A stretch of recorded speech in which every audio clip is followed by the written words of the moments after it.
What made Coach Murphy so special is that he was a passionate coach.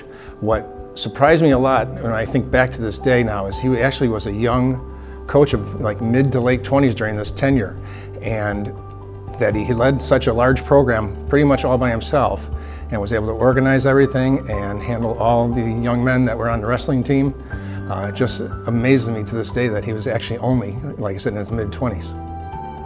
When I think about Bill Murphy, the main thing is I remember when he was originator of when the public league and the Catholic leagues would meet for a true city championship.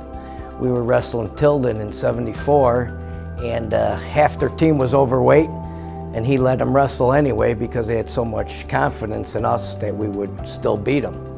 One of my favorite thoughts about Coach Murphy actually isn't necessarily, in a match, but what he used to take us, in long van rides to Loyola up in Wilmette, Gordon Tech on the north side of the city.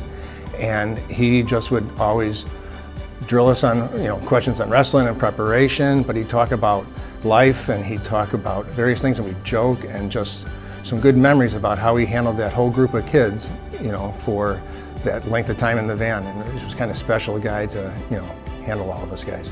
He was here 6 years, and in that time frame, he started what I believe was the dominance of St. Lawrence wrestling in the Catholic League, which then carried on through the 80s and 90s.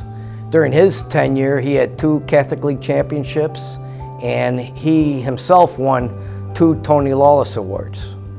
His wrestlers viewed him as a guy who cared not only about them as wrestlers, but also with academics. He was very concerned about academics. Our team had probably the highest GPA of any of the sports teams at St. Lawrence during our tenure.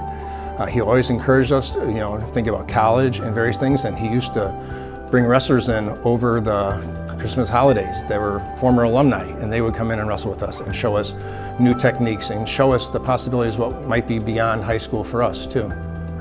And I think with Coach Murphy, I had 5 wrestling coaches in my career. I had 3 in college, but Coach Murphy was the best coach I ever had. Join me in welcoming Bill Murphy into the St. Lawrence Athletic Hall of Fame.